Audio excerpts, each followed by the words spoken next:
This is the Horsepower Hour.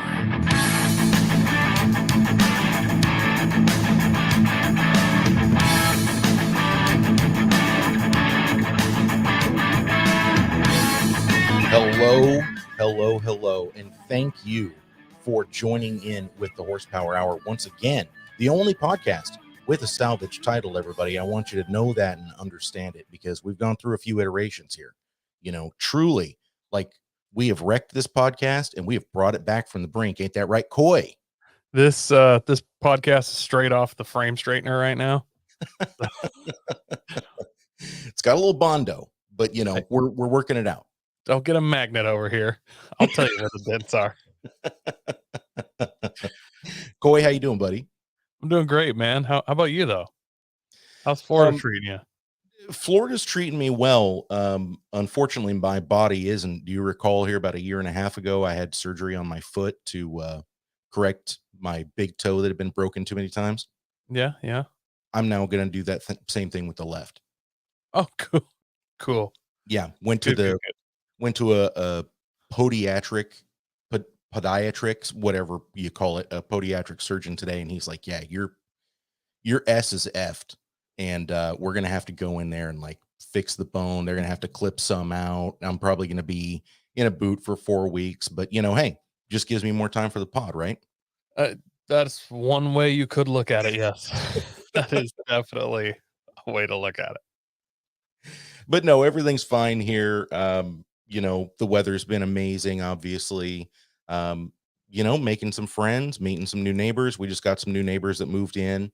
The old neighbors weren't bad. I was fine with them, but then these new neighbors moved in and they've got like a whole cavalcade of ATVs and mini dirt bikes and stuff, and we're like super excited to talk to me. I said, "Oh yeah, I'm a car guy, you know, I'm pumped to have you guys moving in next door." And he was just like, "Yes, finally someone I can get on board with," you know. And so it was a good feeling. I was like, "Ooh, okay, this might be the first time in my life I have a neighbor that I actually like." That would be, that's the goal, is to have a cool neighbor where you're like, "Hey, honey, I'm gonna go over to Jim's over the neighbors, have a beer." And he wants to show me something. Now it's like, the neighbor wants to talk to you about the fence. No, this on your side, the grass is too tall. So wondering if you could grade the driveway. It's always just blah. Yeah. Couldn't help but notice that your cat was pooping 1 inch over my property line. Yeah. Pretty much. Yeah. How's everything going there? Has it dried out enough for you to use that crawler track? It has its moments. There'll be there's 12-hour windows of sunshine, but more or less, no, it's totally raining out. Like, it's been pouring pretty much nonstop. This week we had 2 days of nice weather. Now we're, and by nice weather, I mean sun with some downpours, but mostly sun, but still raining. And, I think the next supposed to rain tomorrow, Saturday, it's supposed to rain for another 3 days. It's supposed to be nice on Father's Day and all next week though. I believe starting Father's Day, it's going to be summer instead of springer or whatever we're having here. The wettest spring, summer. I can't remember June like this since I was a kid, maybe. Well, it's just proof that God still loves men, even if politicians don't. Okay. I'm just throwing that out there. Hey, listen, man, we've got a really news heavy episode today. Last week, we went through quite a bit of really breaking news, and this week is really no different. I mean, we've got a ton of stuff to cover. I want to talk about this thing that you sent me that just came out a couple of days ago, and this is super exciting. The Toyota GR86 is coming to the US as a cup race. Yeah. So Toyota announced they're starting a GR Cup series. It'll be the 86. Now, this isn't you buy a GR and you prep it to a spec class. At this point, you buy a GR knowing it'll be a cup car, pay them a lot of extra money. They send it to some plant in Georgia. It gets its all its cup stuff, which includes a sequential transmission, roll cage. There's North Carolina, by the way. Okay, North Carolina. So you sent it there. I believe there was some electronic engine stuff, exhaust, it's more than I would say like your average spec stuff. I mean, brakes, shocks, uh, different struts. It has some aero, a wing and a splitter and stuff, carbon fiber rear wing, stuff like that. Safety equipment, all the jazz. Like it looks like a pretty legit race car. Like this isn't spec Miata. Like it's got a little bit more. Like I mean, we're talking sequential transmission here. Yeah, yeah. Um, and I noticed it has a 22-gallon fuel cell, which of course, I mean, that's not a surprise, but at the same time, I was like, oh wow, okay. Why can't they just do that for the normal car? I know all of the reasons why they can't, but when I see stuff like that, I always think to myself, wouldn't it be nice if you could drive 650 miles on a single tank of gas in one of these? That was another thing, the 22-gallon fuel cell. I'm curious how long these races are. Because how long is a spec Miata race? It's like a half hour, isn't it? An hour? Like it's not that long. Yeah, I think it's about a half an hour. Like those heats aren't that long. So 22 gallons, that's a lot of fuel for this size of car. These going to be, a couple hours or something? Like I'm curious why it's such a large fuel cell. Do you think it's possibly that the new 2.4 liter is a little bit more thirsty in race? Well, it's not race spec, but like, it's got the Bosch engine management system and stuff like that. I'm just wondering if at full throttle, they're a little bit more thirsty than maybe a Miata would be. I Yeah, but you're not going to burn. I mean, 22 gallons of fuel, even racing, should last. I mean, at least 2 hours, I would think. Yeah. Yeah. So, we could be in for some long races. I just don't know. That's not going to be very good from a spectator standpoint, in my opinion, because you know how it goes with Spec Miata. You end up with all of the pro guys that like racing spec at the front, and then there's this enormous gap, and then there's just sort of this sorted field with all of the amateurs behind. And I don't think they want a spec race that really runs that long. I would think that they want to keep that grouping pretty tight. Yeah, I agree. It's odd that they're going with a 22 gallon. I wonder if it just Mhm, wherever they put it, that's a size that fits there well. I'm not mhm. sure. That just seems large for. I mean, usually that you would make a 10 gallon or something, which would be more than enough for a half hour race. But uh, it's just interesting that they're going that large, and I wanted to see what your thoughts were on it. Yeah, yeah. Well, so I'm a little bit more focused on the Gazoo custom built body panels and stuff.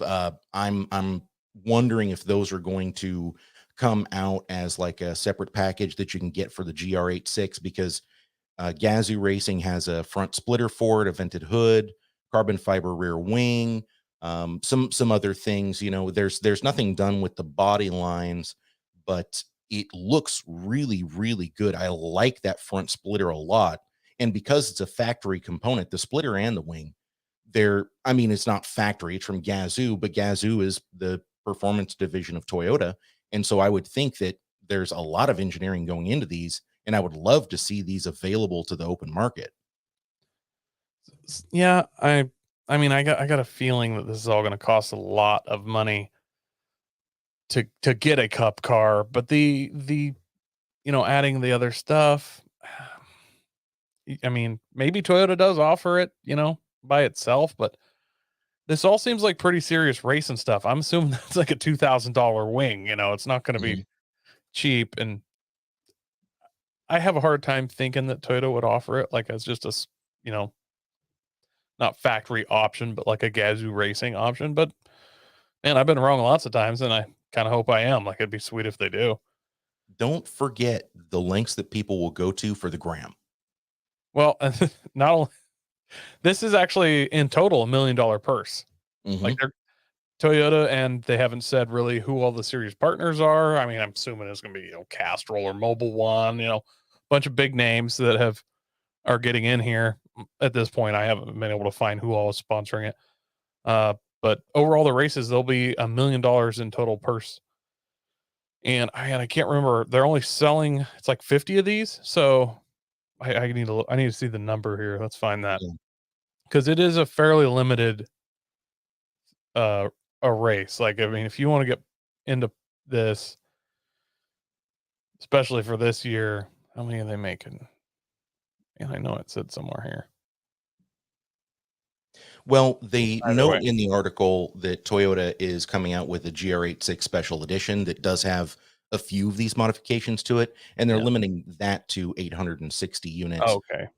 I don't see that they've announced exactly how many of these they're going to allow for sale, but it does say that they're going to compete in 14 races at 7 different tracks across the year, and $1 million total at the end doesn't sound too bad. But you know that saying, Coy, Well, how do that $1 you million is spread out over those 14. well, Yeah. exactly. And so what's that old saying? How do you become a millionaire in racing? Start out a billionaire?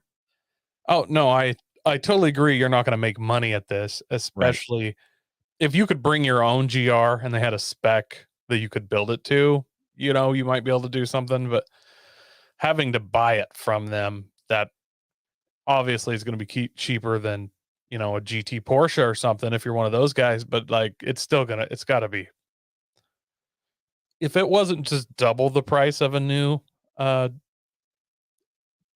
GT or GR, sorry, GR86, I would think it's probably triple the price of a GR86. Like, I mean, it's gotta Easily. be 75 grand, right? Like, at least.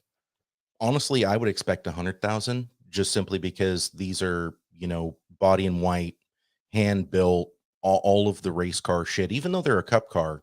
Because you look at like the cup Miatas, what was it, the third generation Miata, and even the fourth generation Miata when Mazda started making those available in just like a body in white, then you build them to spec race. Mhm.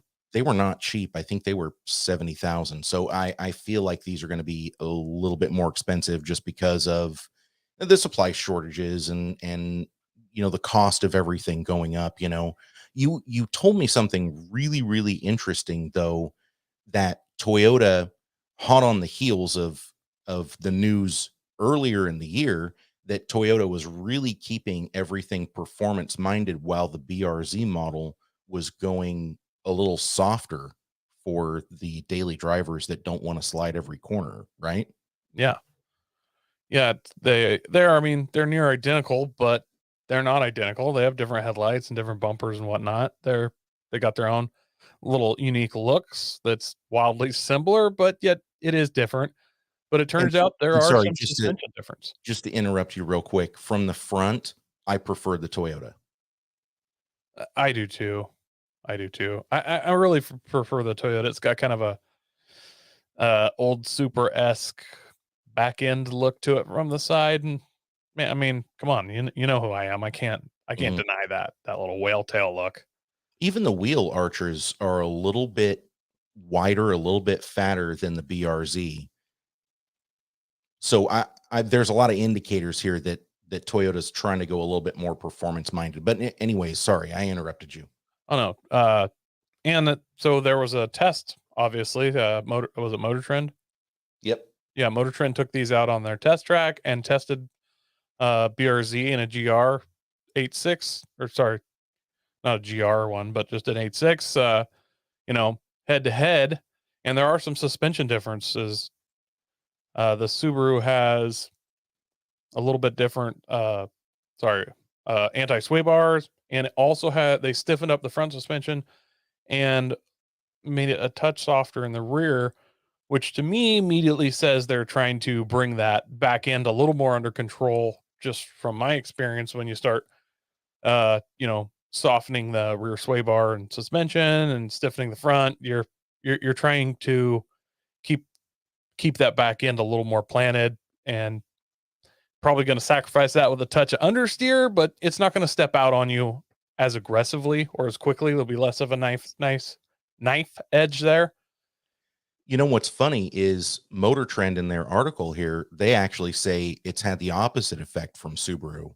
The Toyota's tail's willing to step out a little more, but it does so more gradually than the Subaru. The Subaru has actually become a bit of a knife edge now, which is a surprise to me.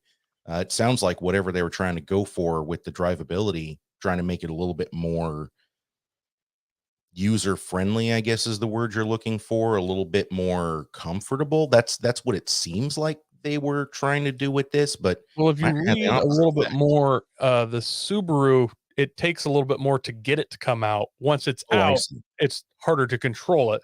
which makes sense. They're trying to just square that up a little bit because most people aren't going to actually purposely try to get their BRZ sideways. By most people, I mean like 50%. Actually, a bunch of them will, but yeah, the Toyota actually performed better at everything except for the braking test. That stiffer front suspension on the BRZ is just, that's definitely going to help a little bit. And it was 1 foot different. Ooh, 1 foot. Yeah. Wow. Well, I mean, to be fair, all the tests they did, which was a figure eight, skip pad, and track, they were all close. I mean, it's not like the Toyota's just blowing it out of the fucking water. Like, and they did say the BRZ is more consistent because of the way it's done. So on the track, they actually had more consistent lap times, even though Interesting. they didn't have top lap times, which, I mean, in a lot of races, consistency is what wins. So, I mean, you can't be consistently slow, but you got to be, if you're fast and consistent, top lap time's not necessarily a big deal. I mean, you go chump your car or something in 10 years, that's a 12-hour race. That consistency will win, Right. So What was there that is something to be saying? said for that. You remember when we used to go kart racing and there was a guy there and he had this saying. He said, you get faster and then you get consistent and then you get consistently fast. Isn't that what they used to say at the track? Well, that sounds right. Yeah. It was something like that. And so, there might be a little bit of this that Subaru is trying to look into. Let me ask you this though. We are kind of autocross racers. That's how we got our start. So I'm just going to go into the autocross realm. Which of these do you think is going to be more popular in the coming years for whatever stock? I think these are probably in land in like D or C stock in SCCA autocross. That's a little bit tough for me to just guess right off the back because in stock class, they're going to throw fat slicks on them, which is going to change everything. You're also allowed to put an adjustable as heavy a sway bar as you want on, Mm-hmm. or at least last time I looked into stock class 10 years ago. That you could basically do a catback exhaust. You could have any wheel that was a factory option size, and then sway bars. You can change the shocks to a non-adjustable OEM replacement shock. So it's tough, but since you can replace sway bars, it could go either way. Guys could take the Toyota and just throw a stiffer one in the front to kind of make up for those stiffer springs in the rear to bring it back. It's kind of the same effect that Subaru did with theirs. But on the other hand, do you want the stiffer springs on the Subaru and maybe you put a stiffer rear bar in on the Subaru to stiffen up that rear and kind of get the back end? It could go either way, man. Mm-hmm. There's going to be a bunch of guys that straight up go nuts with this. And honestly, guys will, since they're factory springs, guys will pull the springs. They'll probably just take the stiffest of all, this rear Toyota ones and the Subaru front ones and throw them in a whatever they have. Like, Oh yeah, sure. Technically cheating, but whatever. Sure. Yeah, pop the rear sway bar out of the 8.6 and throw it in the BRZ just to stiffen up that rear end a little bit, stuff like that. Yeah, that's a good point. Yeah. Well, man, I'm excited to see that. What I'm not excited to see is a major recall that Ford is doing.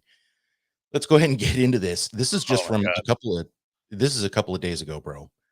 Ford Mustang Mach-E, major recall issued over battery issues. So I'm not going to read all the nitty-gritty, but here's the gist of it.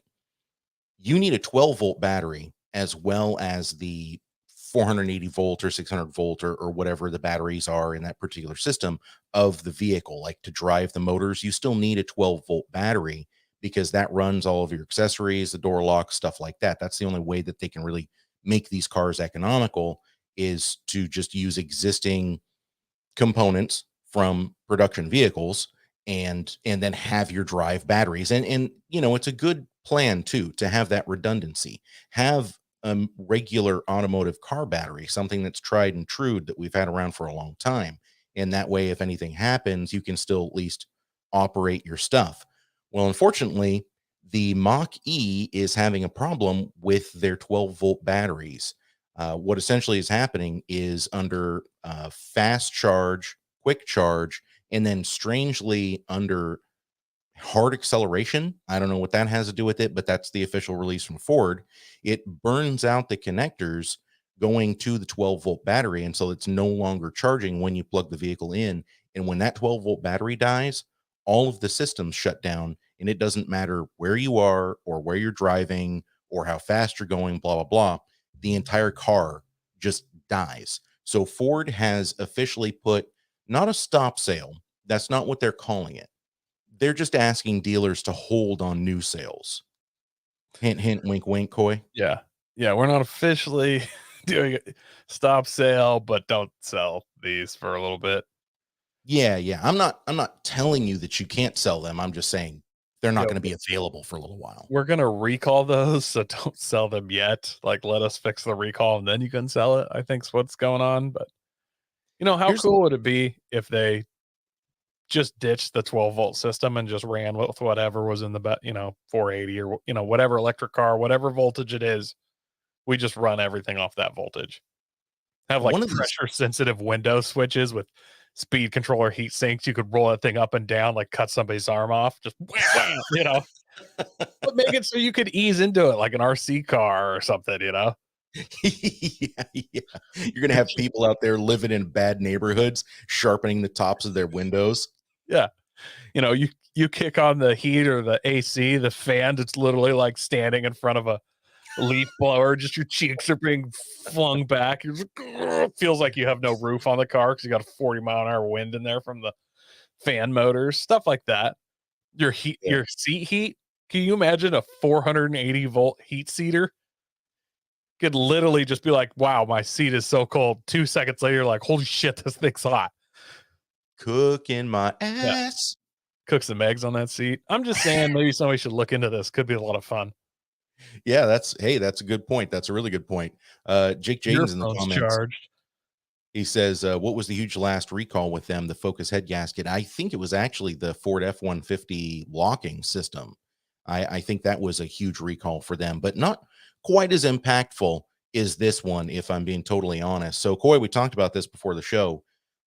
Estimates say that Ford sold around 100,000 of the Mach E's, and they are recalling 48,924 of them. Roughly half of all of the Mach E's sold are being recalled for this. See, and they're not really saying what the fix is either, though. We just throwing some like heavy duty connectors in. Like,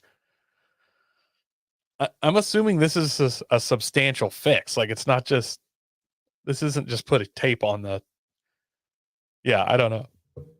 I'm not sure. I mean, when it comes to Ford, it could be something as simple as they accidentally put a 10 amp relay in instead of a 20. I mean, it honestly could just be something super simple.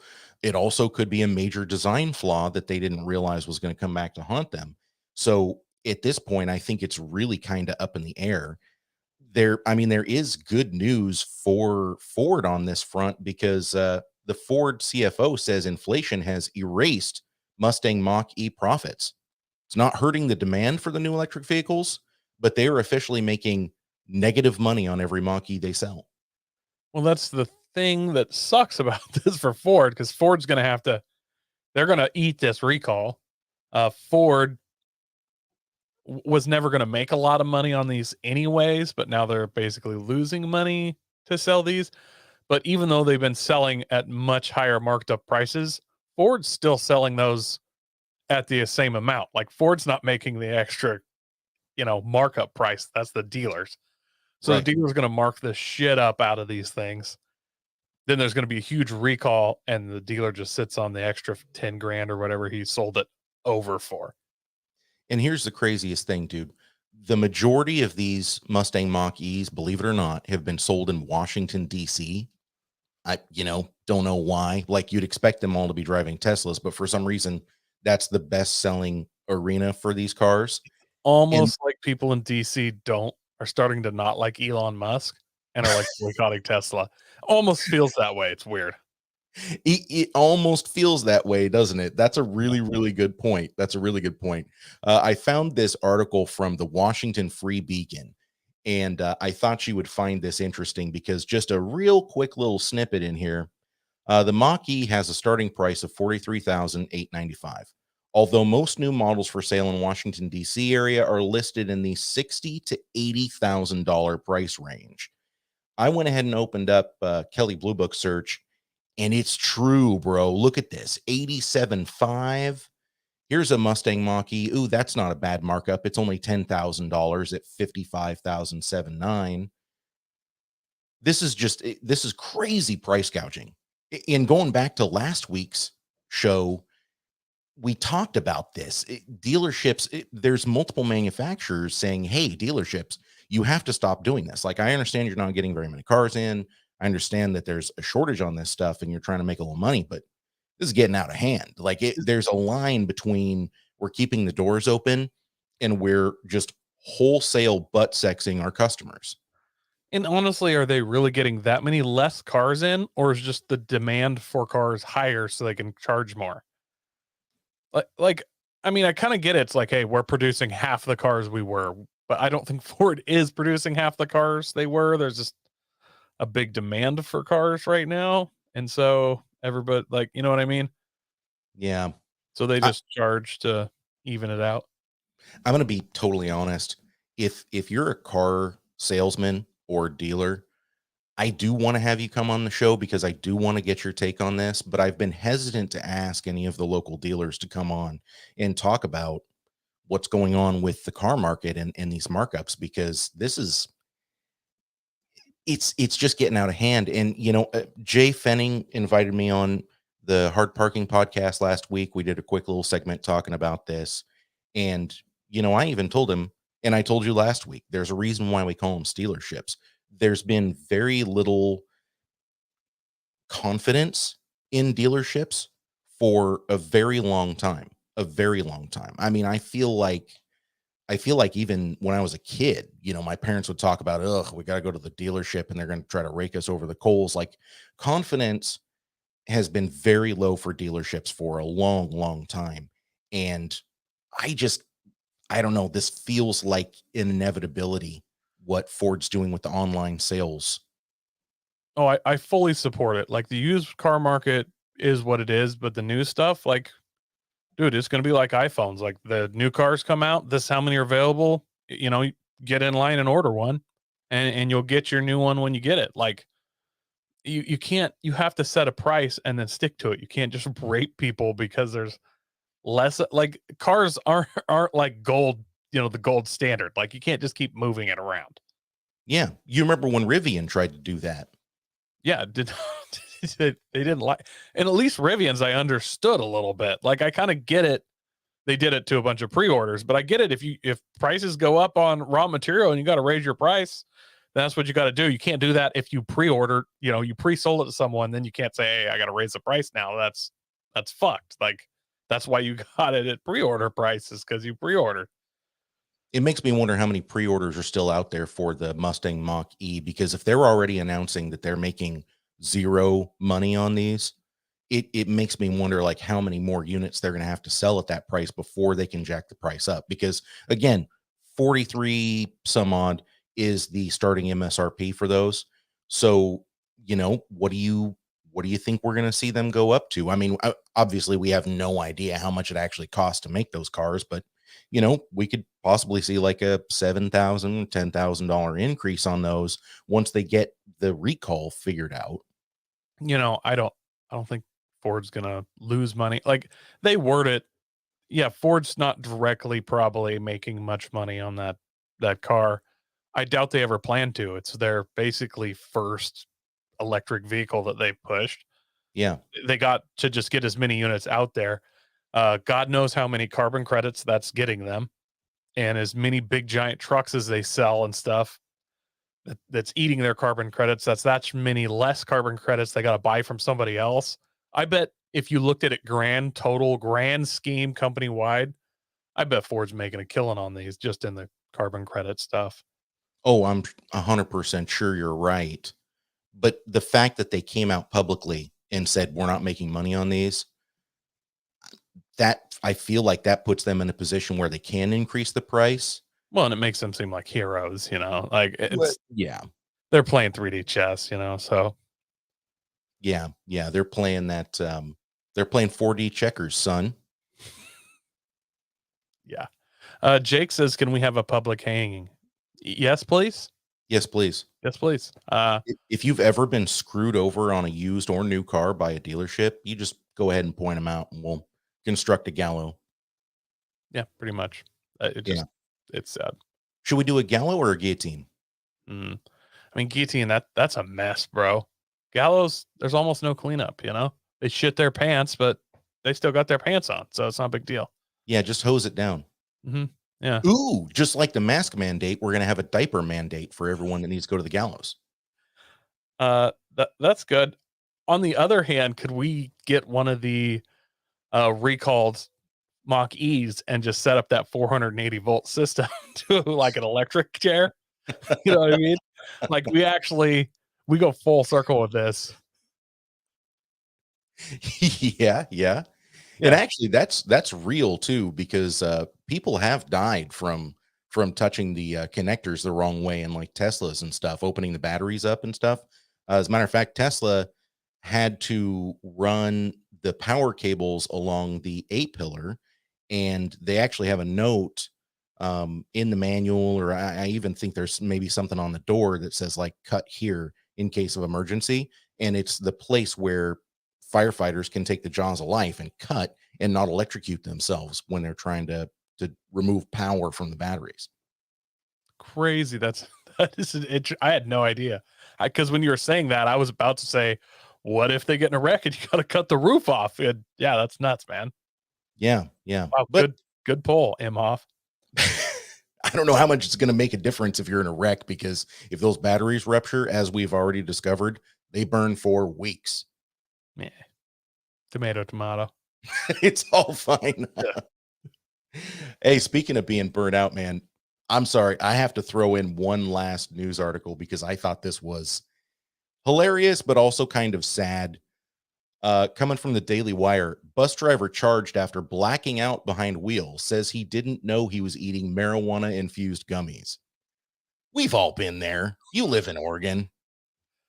I kind of get it, and I kind of don't get it. Like, I could see how you could accidentally get these, but they don't really tell a lot of the story, I'm assuming, because it's an active criminal case.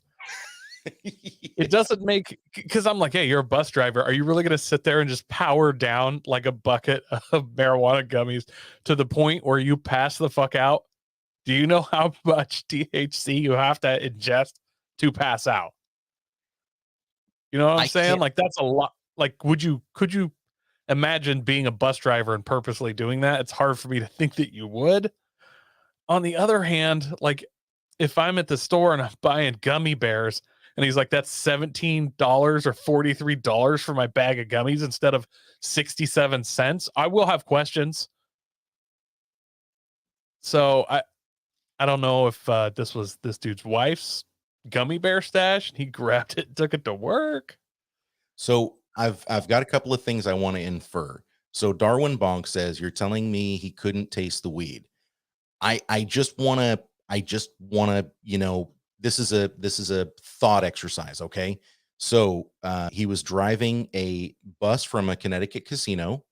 His name's Jin Huan Chen. He's a Chinese national, I think. He had to speak to the Superior Court judge through a Chinese interpreter. And what he said was, I didn't know it was marijuana. I didn't know. Now, I just want to take you down a little journey here. He's Chinese. He doesn't speak any English. Probably couldn't read on the bag what it said. And gummy bears are gummy bears. They probably look like gummy bears. Also, I don't know if you've ever had like authentic Chinese food, but some of their stuff literally just tastes like dog shit because they value texture over flavor. If you've ever heard of like century eggs or millennial eggs, it's these eggs whole eggs in the shell and they let them ferment in rice. And they taste, I mean, it seriously tastes like you're taking a cum shot from the devil himself. It's just the most horrendous, horrific, but they're really popular in China because, again, it's a texture thing. And so if you've got this Chinese national or Chinese immigrant that speaks zero English, and all he does is he sees, hell, dude, he could grab these off of like a coworker's desk or something. He just sees a bag of gummy bears, yoink, those are mine. I'm taking them because I'm entitled to them, and then starts hammering these down. Honestly, I could see it. Honestly, So I've never had the THC gummy bears. Do they taste wildly different from regular gummy bears? No, they don't. Oh, so yeah. They're sugary sweet. And honestly, depending on the brand, I mean, sure, there are some brands that are not going to taste good, but there are a lot of brands where you can't really taste the difference at all. Yeah, because I've seen like they make like a Nerds Rope one a buddy of Mhm. mine had, and like I was like, that looks just like a Nerds. Like visually, it was identical. Yeah. Which blew my mind. But the other thing is, this dude doesn't speak English. Bus driver, casino. What are the chances somebody just thought it'd be funny and just gave him these? Ooh, that is the most destructive prank. What a terrible prank, dude. This guy is facing 38 counts of reckless endangerment because he had 38 passengers on that bus. And when he passed out, they had to scramble up to the front and keep the thing on the road. Well, and I mean, this is multiple things here too. This guy clearly had a commercial driver's license. He doesn't now. Like No, and never will. like, and probably never will again. So he lost his job and lost his, like, this was his career, was a professional driver, not in the racing sense, but is in driving large vehicles. That's gone. Like, he has to find a completely new career. He doesn't speak English. I'm assuming this dude was a truck driver or something, wherever he came from, came here, got his stuff. And even if he gets this all cleared up and stuff, and he's allowed to get a commercial license again, just this year they changed the law. You can't just go in, take the test, borrow a buddy's dump truck and trailer, and go take your practical or driving test, whatever it's called nowadays, and go get it. You by law have to go to truck driving school. Like, it's like an 8-week school, and it's like $12,000, like depending on where you're at, what they charge. But it's like you pay out of your own money. You don't get paid to do it. So it's a cool law they made, because remember how last year they're like, man, we have a huge shortage of truck drivers, and they're like letting a bunch of Mexican immigrants come in that had commercial driver's license so we could have more truck drivers. Yes. And then at the same time, nationally, they're like, hey, we're going to make it wildly more expensive to get, and almost, and you won't get paid while you're getting it and all this stuff. So it's really cool that the truck driver shortage was a shortage of commercial drivers. And then they just basically, I mean, nobody's going to be getting their commercial driver license now. Like, the prices of shipping are going to go up because of this. It's almost like the government hates you. It's weird. Yeah. It's almost as if somebody planned to try and make a truck driving shortage. Yeah, it's almost as if they just they're trying to collapse the economy. Anyways, we don't have to go into that. Weird. More about Mr. Chen. Almost like they lit like 200 food processing plants on fire. It's almost like there's been like a ton of food processing accidents. So weird. It's like they want to make groceries go up a ton. Well, those 10,000 dead cows in Kansas, I have no doubt that was an accident, Coy. Don't even start on your see that video. It's hard. Is that real? It is. Like, have you? It's like they were standing there and they all just fell over like dominoes at the same time. It's a nuts video. Like, I have a problem believing that. Looks like they just got a death ray from outer space. Like, they just fell over dead where they were. I haven't seen that photo. I only saw the bodies just rode up. Oh, did they actually lay them out and row them up? Yeah. Oh, I assume that's like where they died. I was like, bro, they were just standing there and they all died in formation. That's fucking insane. No, they were just pulling them out and rowing them up. Initial reports were 3,000 cows dead, but apparently it's 10,000. Okay. Anyways, hey, getting back to Mr. Chen. So interestingly, the boss, Victor Chen, same last name, doubt they have any relation though, probably fifth or sixth cousins, the manager of the bus company said that Jin Huan doesn't drink, doesn't smoke, but he has a sweet tooth and likes candy. Sorry, I don't mean to laugh. Police say they found a bag of, quote, Smokies, edibles, cannabis infused fruit chews next to Chen, an empty bag next to Chen in the bus. I don't know. This is starting to feel more and more like somebody set this dude up, or he made an honest mistake, because you've got a guy that doesn't speak any English, has a sweet tooth. I mean, he's Chinese, dude. Why would he? I mean, if it was just like a random white guy that had previously had a meth problem, sure, I could understand how this would happen. But like a dude that's trying to earn his citizenship here, I don't know, man. I don't know. Yeah, I'm saying.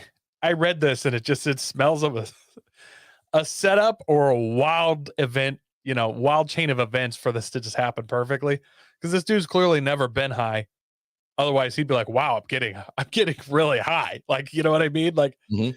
you, like you would realize, or you would almost think that he's like, "I'm having a medical issue." Like, you would recognize something.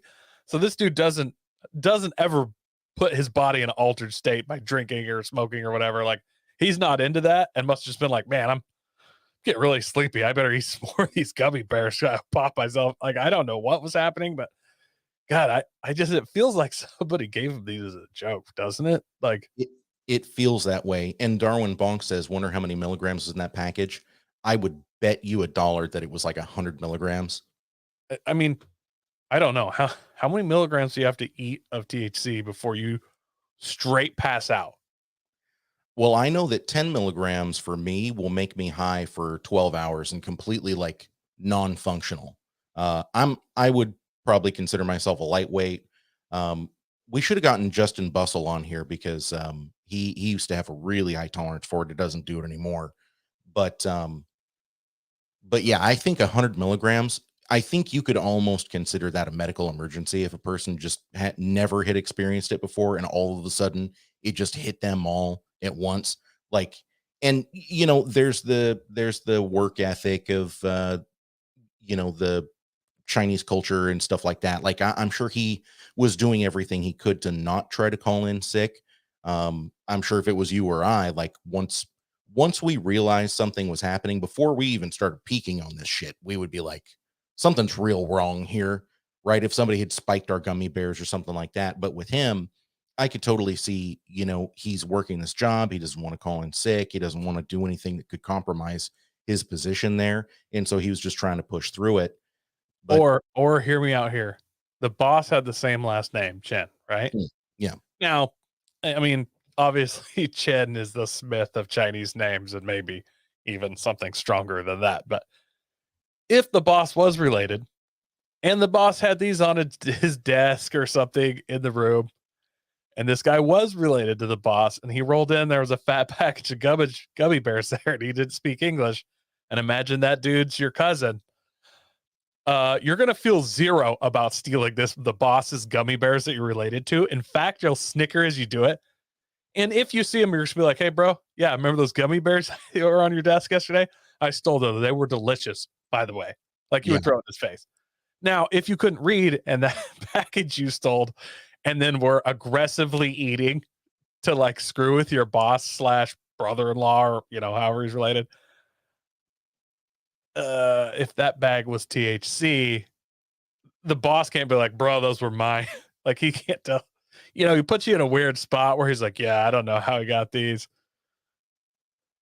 and maybe Victor Chen is really Americanized, and maybe he's a hippie, and he's like, "Brother, you're about to have the most amazing journey. You're about to touch the face of God. Have fun. Take this Just lean across into a it. rainbow bridge. Lean into it, cousin. Lean into it." I honestly would love to see this in a short story format, where this is going to sound terrible. He's passed out over the driver's or the steering wheel. "Yep, that's me. I bet you're wondering how I got here." That's pretty insane. And it's pretty insane that people were able to jump up and like take control of the bus before it wrecked. Like, he must have started losing it. I'm sure he doesn't remember it, but he must have started like swerving around. Because I mean, it's not like a car where you start swerving around, you can just reach over with one hand and regain control of this thing. It's a bus. Like, Yeah. like once it's out of control, it's out of control, Oh, I've watched Speed. I know. Yeah, Yeah. exactly. Darwin Bonk also says companies that are hurting bad will start to pay for people to get their CDL license. Yes, that is happening already. But you have to sign a huge contract with said company. Obviously, as a new driver, they're not going to recoup that money somehow. So it's not it's all in flux right now. But I mean, it's just another mandate. I mean, it's I don't know. One more Commercial useless. driving has been at its all-time safest for a while. Like it's not, don't get me wrong, it's dangerous if you aren't able to drive a commercial vehicle and you crash. Yeah, you either endanger 38 people on the bus or you pile this thing through a Wendy's with 108.8 on and kill everyone. But I mean, you don't see a lot of semi-truck collisions resulting in deaths. So Mhm. the Department of Transportation has had a really good handle on the way they're managing it all, and then to just throw this in, it is kind of mind-blowing, especially during a driver shortage. But Yeah. who knows, it's I'm sure they did it in the best interest of the American people. Oh, I'm sure. Just like everything else they did, Mhm. lockdowns and telling everybody to stay home, and Yeah, yeah. all of that worked out really, really, really well, Coy. But I will tell you something else that I think is going to work out well, and it's our OLAF. Let's go ahead and take a look at that.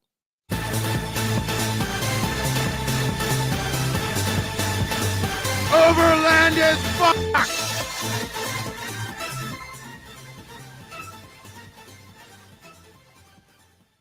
So here's a weird one. I actually sent this to you. I didn't think that I would get an OLAF. That's usually your territory, but I saw this sort of randomly. As a matter of fact, what I saw was a build video, a dude putting together his own overland trailer, and I was like, "Whoa, that's really cool!" And I had to send it your way. Um, I've, I mean, I've heard of like axleless suspensions before, but these guys seem like they're doing things in a really cool and interesting way. What do we got here, man? So the Timbren Axleless suspension, it's been around, at least mainstream that I'm aware of, about 10 years or so. Anyway, it's about 10 years that since I've been aware of it. It's been around a little while, and it's been gaining popularity the whole time.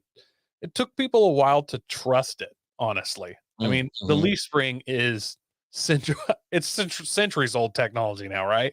Mm-hmm. I mean, so the axleless is it you bolt it one on each side, so there's no axle across. It's a short arm with a pivot point, and it's got a rubber bump stop behind and in front of that pivot point, which acts as a spring, and they're progressive rubber. So, starts out soft, gets progressively stiffer.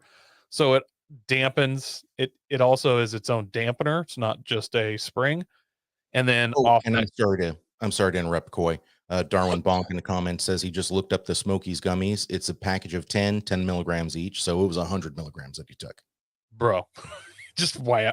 And 10 gummies, I would put 8 in my hand, just throw them all in my mouth at the same time. Like, he didn't know what happened.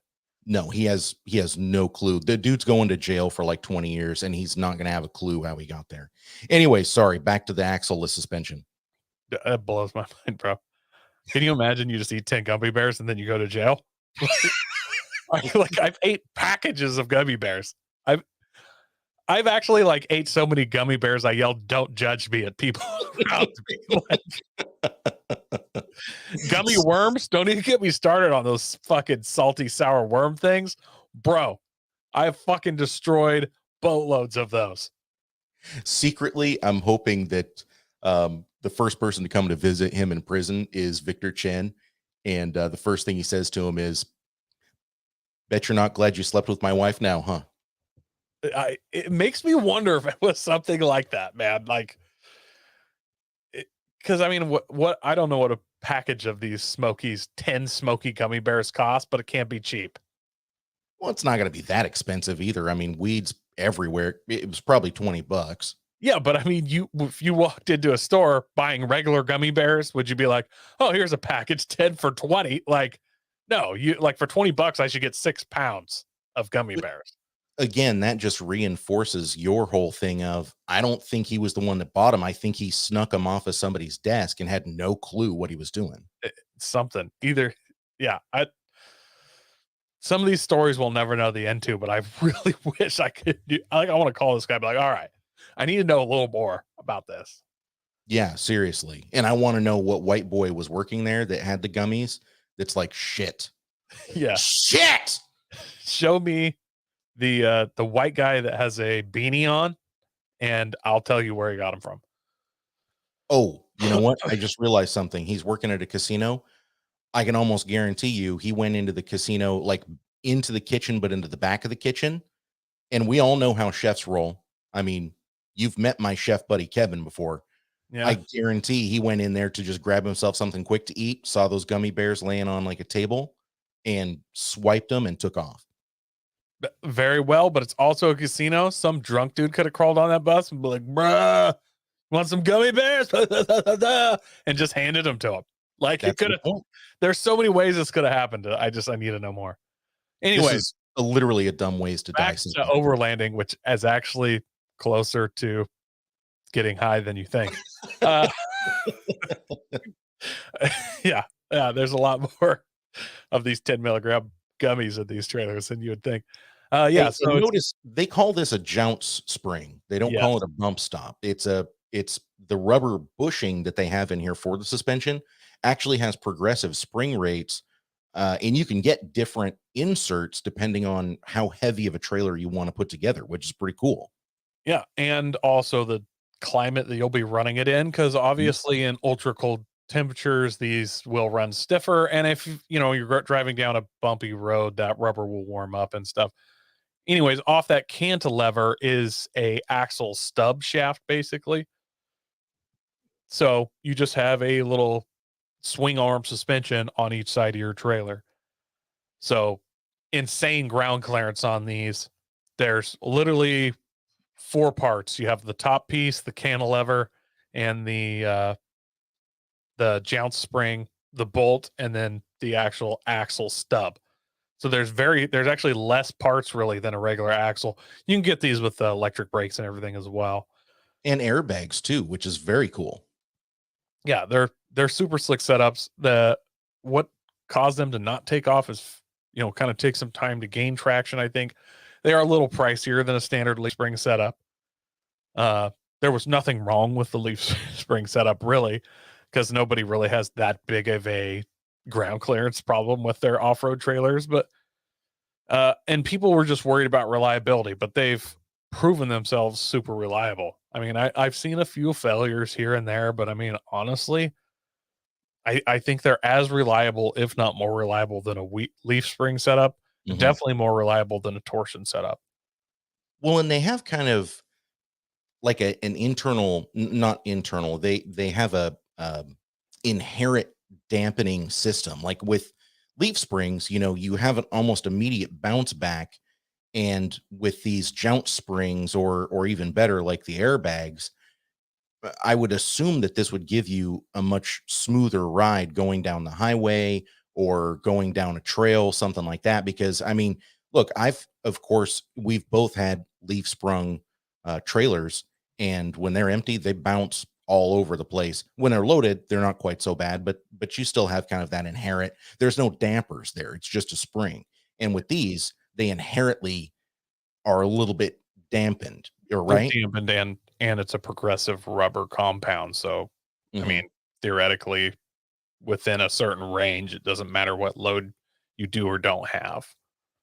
Their airbags they have basically the same version, but with airbags. Maybe not quite as off-roady since it's air, but definitely would be better for heavier loads and stuff, because you can adjust that, stiffen it up and stuff, or run much less air. So I think those are super cool. I also like the idea of the airbag ones for guys that are going to build like a not a tilt deck, but deck trailer, but the ones that the trailer deck lowers all the way down. I can't remember Yes. for ultra low cars and stuff. Bro, can you imagine these? Just hit a switch and just drop that deck on, just slam that deck down and just pull on. I'd love to have a setup like that. It's so funny you say that, because I was just thinking exactly the same thing. Like a couple pairs of these on a car trailer, and being able to drop that car trailer down on its belly and you just drive onto it. That would be so cool. Yeah, just have like a little dovetail trailer, just a little tilt on that. When you drop it down, you just, got 3 degrees of angle to get up onto. That'd be super slick. They make a a tandem axle setup as well. It uses a regular axle, but then it uses the spring system, very similar to what the jounce stops in their Axleless system. So if I ever build a trailer, yeah, that's it right there. I actually really like the idea of those. And Yeah. from what I've read about them, everybody who has them loves them. If I ever build an off-road trailer though, yeah, dude, I'm doing the Timbren Axleless for sure. These are seriously overland as fuck for real. Like, and the price isn't horrible. It is more expensive, but it's I think for the Timberland Axleless, they're under $1,000. So Straight from the factory, the Timbren factory, they're between 13 and 1500 for a pair. okay, yeah. So I'm sure you can get them cheaper other places. that's for the Axleless, or that's for the tandem axle one here? That's for the Axleless. Okay. Yeah, But and I've seen them cheaper, and I would love to see a overland trailer. I've wanted to do this for a long time, but I want to build a overland trailer with tandem axles with like 30, but like a 6'2" trailer with a set of 30 tandem 35s on each side. So basically, the whole side of the trailer is giant tire, and then this setup for no reason other than it would look super cool. And either I froze up or Andy did. Anyways, yeah, their tandem axle setup uses a standard axle, and then basically 2 of the Axleless setups or something that looks very similar to swing arms with the jounce stops, and they bolt on there. You bolt a standard axle across. So I would actually like to build a trailer with that setup.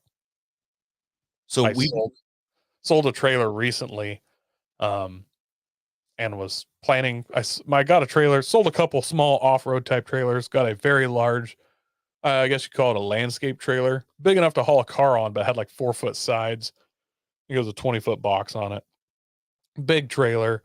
A little too big for me to tow around with my FJ. It didn't have trailer brakes or anything, but then I put it up for sale, but then I got a bigger truck, but then I sold it anyways. And the plan was to get something that I would use more, a better trailer. I was thinking more like a aluminum car trailer. Oh yeah. As we we're on our way to drop it off to the guy, we're meeting him down the road. She's like, "Yeah, I really want to get a livestock trailer." I was like, "Oh, this is the first I've heard of a livestock trailer."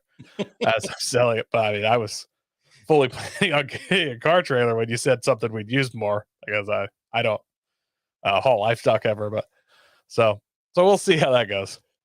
All right, fair enough. I feel like a car trailer would be a little bit more useful day to day, but I've also seen people at Home Depot like loading sheets of plywood into a livestock trailer. So it's just about what you have and what you use, right?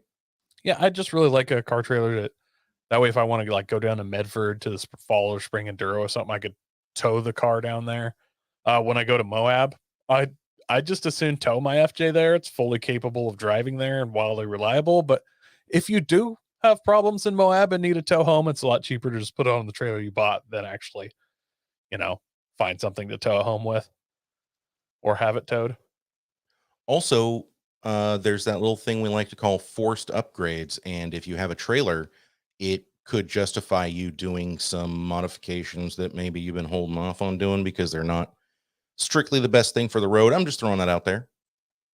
We've all been there. I mean, it wasn't that long ago. I tried to get somebody in the Ukraine to sell me portal axles for much cheaper. That's Because true. of some Yeah. people told me I was heartless for trying to take advantage of the exchange rate, but whatever. Well, fortunately, the ruble has completely bounced back. It's almost like getting all involvement with the corporatocracies here in America out of their systems helped their economy. It's weird, really weird. It's something we never could have expected or anticipated. Like, I'm not saying they're heroes or anything, but I bet their truck drivers don't have a 12-week driving school. Just saying. I've seen some dash cam videos. In fact, I'd be willing to bet a paycheck on it. Yeah, that's true. Hey, and coming back around to the Timbren Axleless setup, you're right. I'm seeing multiple companies selling a set of them for $700. So you're right. Yeah. They're really not that bad. I don't know how much cheaper that is than doing a regular solid axle with a leaf spring, but I can't imagine there's more than a couple $100 difference. Oh, it is a little bit more expensive, but it's not going to blow your budget out of the water. And if you're Yeah, building an off-road trailer, why wouldn't you do something axleless? Like it's cool. And you're trying to go for that gram, bro. Overland AF. So, that's right. Can I ask you? We've never done this before, but I think I want to throw this out there. Can we certify this like fresh overland? yeah, this is overland as fuck fresh certified for sure. Like I'm in love with these Timbren axles. I think everybody that builds an overland trailer, if you're not going to do some kind of super gram ultra custom icon racing shock, custom build, you're just going for, off the shelf parts, not a one-off build.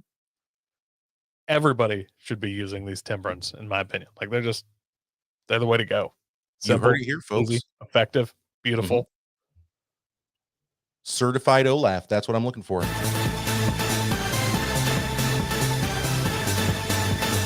Overland is All right, Coy, we got one segment left. We're doing good on time, man. This one was submitted to you by listener Chuck Holt.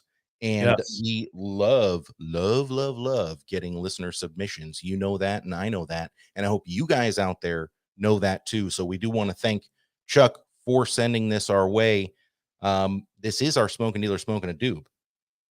Smoking Deal or Smoking Adobe. And I don't think this one's going to be too difficult to discern. You know what I'm talking about? I'm gonna be honest. This one could have easily been Fab Sui. So this I could have agree. been a fabricated suicide pretty easily.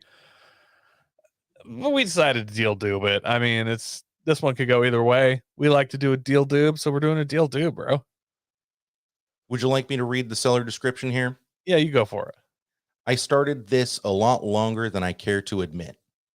It was a 1994 Subaru SVX with right front damage and 11,000 original miles. That is heartbreaking. I know that the SVX is not exactly a collector's car, but man, there's something really cool about those. So it is a little heartbreaking to hear that this guy had his wrecked. It was cut off at the firewall and behind the doors, built a new frame and reinstalled all the Subaru running gear, 3.6-liter, 6-cylinder, auto trans, wiring, custom gas tank, put on Lamborghini door hinges, ooh, and planned on using the rear glass from an 80s Corvette. It starts, drives, and stops. I even took it out on a lesser traveled road and ran it up to 60 miles an hour to check stability. I'm yeah. I'm looking at this and I'm thinking stability is not okay. Darwin Bonk really sums it up perfectly for us. Sweet baby Jesus, what the F? And that's the way I feel about this. Dude says it's still a project. He'd like to see it completed. By the way, he will never see this completed. He will see this crushed in a junkyard somewhere. Have a clean title for the donor car. Send me a message if you're interested. Might consider trading for a decent car trailer. Thanks for looking. So this is a Subaru reverse trike. That's what the guy is calling it. So of course it's got just the front wheels and then a single rear wheel. The entire body is fiberglass and Bondo aside from the A pillars and the glass. And he's got some photos here of it without any of the fiberglass on. I see some Bondo.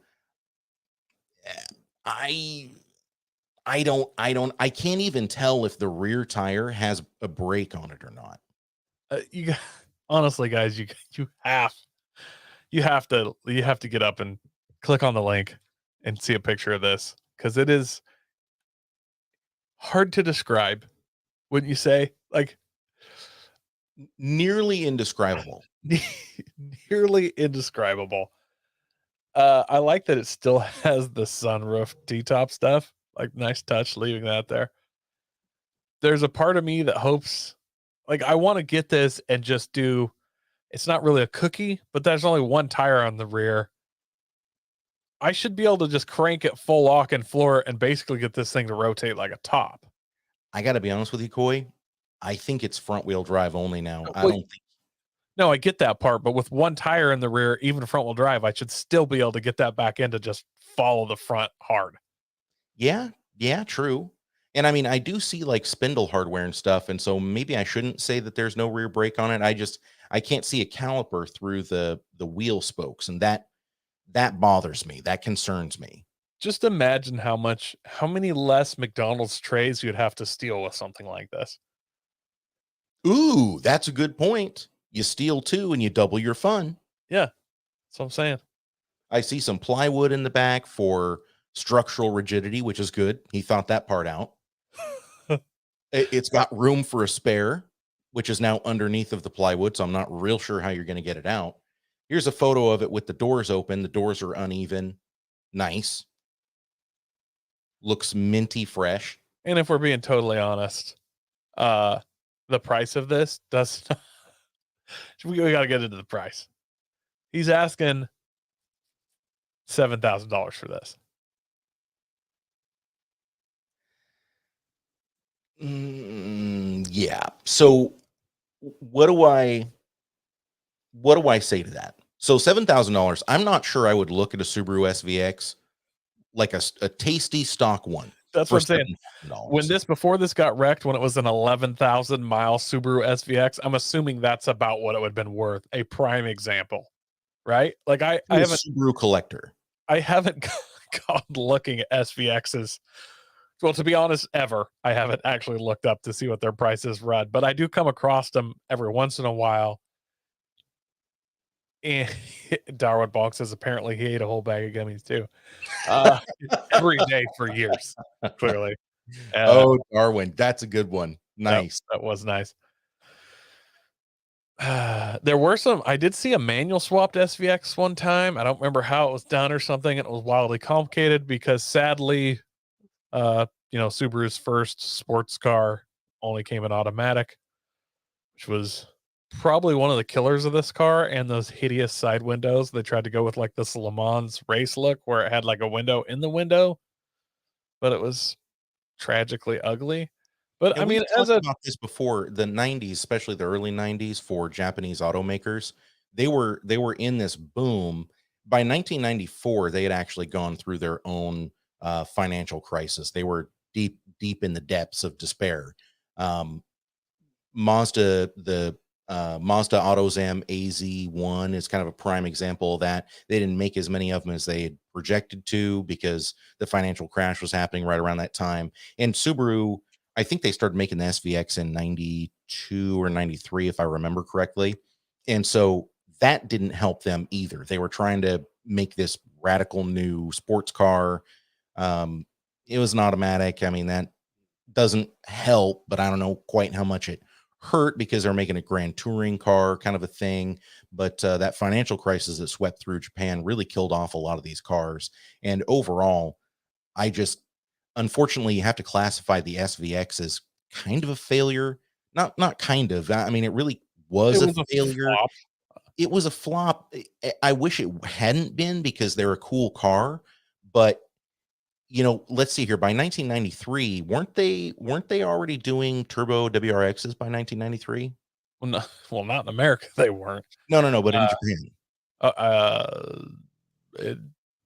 Nah, I don't think so. That would have been more like 94, 95, I think, because they would have been when they went to that 2.5 RS body style. I could be totally wrong though. I don't follow the JDM body stuff as much. All I'm getting at is if they had been able to put the 2-liter with a 5-speed manual transmission in this, I think it probably would be a little bit more sought after. The 3.6, that's actually a great motor, and they continued to make those. The H6s and the engine platform, they used those for over a decade and a half, or whatever it was. So that's why I say this is a total flop. There are plenty of cars that were not successful, but they still have a following. Take like Mitsubishi Galant VR4s. Yeah. Mitsubishi did not sell very many of those. find me a nice cheap one and it has 400,000 miles on it. The motor's blown up. Like they still sell for a high price because they're valued. Like there are guys that want those. Fuck, I would love one. Like if I found one for the right price, a 4-door Galant, oh, that'd be a sick car to have, a Galant VR4. Whereas these kind of right in that same timeline of those being made, and not a competitor to that, but I mean, you know, it's Subaru. It was supposed to be kind of this big sports car thing. It was really Subaru's, I would say, first sports car in America. It wasn't that fast and it had automatic. They had a kind of a cool, unique look. Their windows were weird, but I remember being younger and they were like cool, weird. Now they're just weird, ugly. Yeah.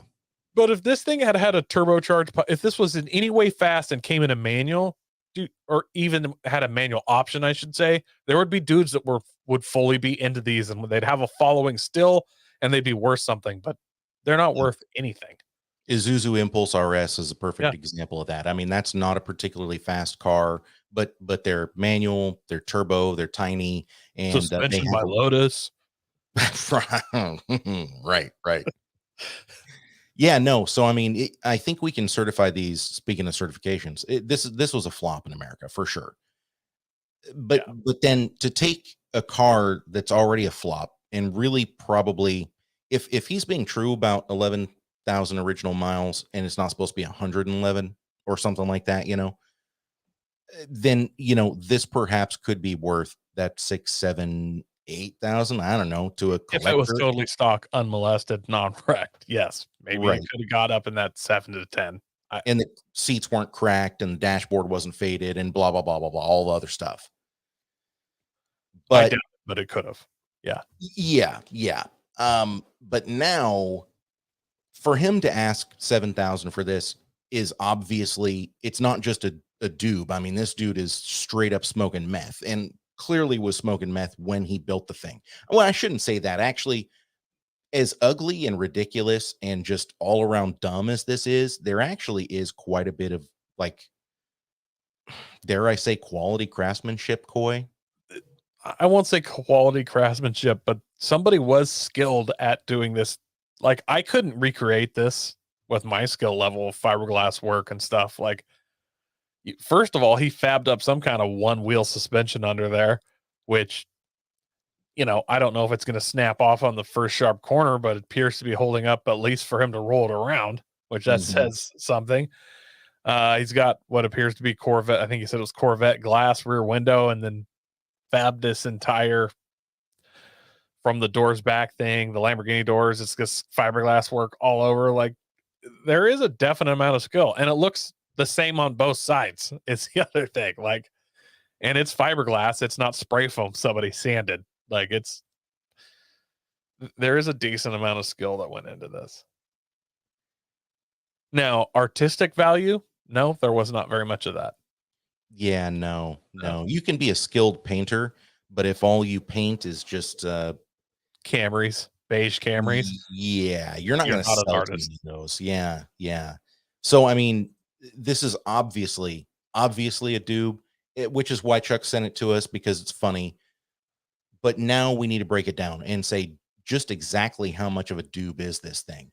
So first of all, I got to give him this. When I usually go in and like, what could I recreate this for? I don't think his number's that far off. Like, he's got Corvette rear glass. He's got $1,000 worth of raw fiberglass materials. Lamborghini door hinges. I don't know what those run, but I mean, they're around $1,000, I'm assuming. $600 to $1,000. Not the eBay ones. Those are like $100. Oh, really? Mm-hmm. Gross. Well, I don't know what he has here, but I'm just saying, like, and then you got to pick up a running SVX low mileage. Like, I don't know, there's $3-4 something like that. Like, I don't know that even if I had the skill to do this horrible fiberglass work, that I could recreate it for less than $7,000, Andy. This is not something I would ever admit to the dude that built this and spent all his time on it, but it actually looks better without the fiberglass on it. It has more of a redneck slingshot look to it, for sure. If he had not put all of the time and effort and work into putting the fiberglass body on and was just trying to sell it as like a 3-wheeled exo trike, I honestly think he would have an easier time of selling this. I truly do. I fully agree. If he just done a tube back end and then ran that kit, like cut the roof off and just caged it in with DOM tubing, his $7,000 number he possibly could get. But I don't know if at it'd be least 7, five. but I bet somebody at 5,000. I bet somebody would just be like, you know what? It's so weird and quirky. I have to have it, especially because it's up in Shelton, Washington, and so we know plenty of people that would just they would eat a whole bag of gummies and then go and look at this thing and be like, fuck it, I'm in. Yeah, I kind of am in. Like, if this thing was $1,500, I'd be making a drive to go look at it. I think. For 1,500, really? Dude, can you imagine gambling this? I'd need to look at that rear suspension, see if I would actually be able to drive it anywhere. But I mean, gambling of this thing would be awesome. I would just get some red spray paint out and just give it a horrible paint job, and then I'd just write slingshot on the side. And just I think you'd have to do slingshot. Something like that. Like, this thing could be a ton of fun. I'll give him that. And like $1,500 for a gambler car, like it'd be worth it. What can you buy for $1,500 right now? Even if you want to gamble something, you can't buy shit. So yeah. I would straight up, this was in my neighbor's yard, $1,500. I'd take a look at that fab work, and I think I'd have to give it to him. And it's missing, virtually a third of its body, maybe half of its body weight, truly. And so even with that 3.6, it's probably decently quick at this point. You put the SVX on a diet, and even though it's front wheel drive, it's probably still going to move. I'd imagine this is not going to be the slowest car in the world. I'm not going to say it's fast, but for what's going on in a 3-wheel configuration that's homemade, it's going to be scary fucking fast. You know what I mean? I bet you high 14s. Could be. Darwood Bonk makes a great comment. It says, what would be the best redneck slingshot starter car? I'm thinking SRT4. Ooh. That's a hard one to beat. And I'm not going to say that this is a yes and not a one-upper. The SRT4, what was that ugly bread van looking thing? The PT Bruiser. Yes. That thing in the SRT configuration, because that's the only car that handled worse, I think, than SRT4, and was known for, if you floored it in a mid corner, it would throw it into a stupendous amount of understeer, and you would just go straight off the road from wherever you were. Yes, and it handled like a truck. It had the same steering radius as like a Dodge Viper. It was just ridiculous. One of the few cars that you could instantly induce understeer at any speed with a gas pedal. Yeah. It was one of those weird cars where it was really kind of, not only good, but the best thing for you to use that for was going down the drag strip at very mediocre times in a front wheel drive car. Yeah. It was, I don't even know what that thing was for. Like mid-age crisis burnout, old timer. That was a weird car. The more I think about that car, I'm like, that's almost in that Plymouth Prowler spot where it's like, what the fuck did you make this? Who was your market? Like, I don't know. It's just a weird one. Well, it's weird because the engines were good. You could literally, because they had those staged factory upgrades you could do, and like the stage 3R, the highest one, you replaced the turbo and you did a bunch of other stuff to it as well. And I want to say it made like 380 or 400 at the tire once you did all of those factory, quote unquote, factory upgrades. So the motor really was not bad at all. It was just that they put it in a neon. Yeah, our old friend Jolene ran one of these, probably still does, and I drove it on several occasions, autocrossed it. It's a great car. Like, as long as you weren't too heavy with the gas pedal.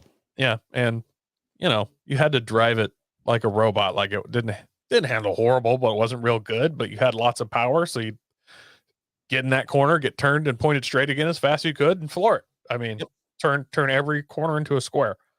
And that's what you're going to have to do with this car, because I definitely wouldn't want to go around corners at speed in this thing. There's no way. I can't even imagine going 60 miles an hour around a corner and having that rear tire fold up on you. It would just kill you. Like you said, I mean, this might as well be a Fab Sui. Yeah. So I can't even really say what I'll think this. I mean, I'm going to, because that's what we do, but I think this is going to sell for. I don't think it's going to sell. This guy wants this much. It's going to sit beside his shop for 40 years. And you know what I mean? Like, this is not one. He wants so much money that he can't sell it for what it'll actually sell for. This might actually be our first one where we're in agreement. I don't think he's ever going to sell this. Yeah. If he's willing to lower his price, magnitudes of orders, he might get $3,000 for this to right guy. I don't know. Even then, that feels like a stretch. You know what I mean? But maybe 3. Okay.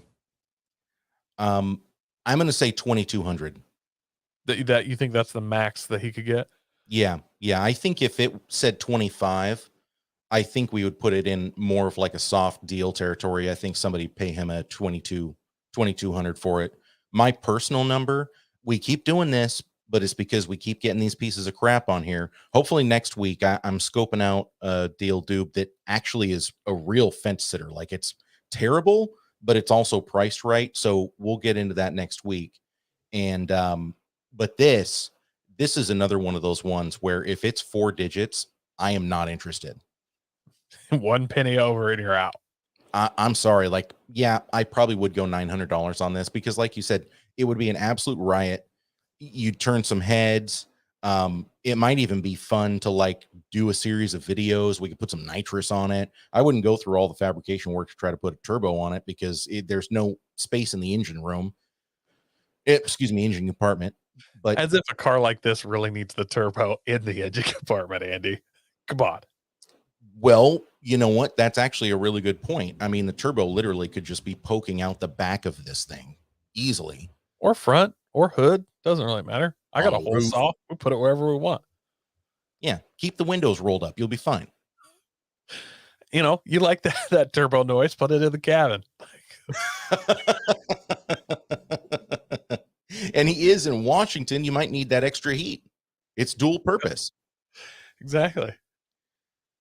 Yeah, no, I'm going to go 900 on this as my max. And then again, it would just be, I would not care what happened to it. It has no resale value for me. And quite frankly, I wouldn't try to keep it around. I mean, if anything broke, I would just cut my losses, hope that our YouTube videos paid for me to buy the thing in the first place, and then just toss it. That's basically where I'm at. I'm going to go 1,500 on my buy it just because, and I would have to look at this. Like, it'd have to look like I could survive a Gambler S style road trip. Because if I couldn't throw this at a Gambler, then it has no value to me. You know what I mean? So as long as I look at the suspension and it looks like it can handle a little something, dude, I'm in. If it can handle a gravel road, I'm in for 1,500. I'm going to have a great time with this. So, yeah, I agree. Once it breaks, since it's mostly fiberglass, I don't know that I'm going to be able to scrapyard it, but I'm going to put it up for $300 if something breaks and somebody's going to come tow it off. So, you kidding me? I'll put it up for free. And if I have a trailer by that point, I'll deliver it to you. Done and done. Just get it off of my property. All right, you guys, that is our dealer doob of the day. Is it a deal? Is it a doob? Let us know. We want to know your thoughts about these things, and we do encourage you to get active, get involved in the Horsepower Hour Facebook group, the Horsepower Hour Facebook page. It's all at the Horsepower Hour. Lots of cool stuff going on over there, and you get to interact with us and do things like this. Send us funny cars that we get to tear apart, and we really enjoy it. Smoking deal or smoking adobe. Well, Coy, that is all the time we have for today. As a matter of fact, there is a massive thunderstorm going on outside right now, and I'm probably going to be losing power at just about any moment. Good. Or at the very least, internet. Comcast is such a piece of crap out here. Out there. Well, I mean, we're out in the woods. Don't forget. I mean, where's Comcast good at? That's what I'm saying. Coy, see, you're bringing that logic in. That's why I love you, buddy. And we love you guys. Satan's one thing. Yeah. And hey, we love you guys out there as well. Thank you for tuning in to the podcast. Thank you for telling a friend about the show. It really is what keeps the wind in our sails, and we do appreciate that. Again, at the Horsepower Hour on the socials, come and check us out. Come and visit. Come and interact. We love talking to our listeners, and we love talking to you. Coy, thank you so much, my friend. Thank you. And for Coy Forticus and Masterson Jr. Senior Esquire, Duke of Earl Grey, this is Amy Will.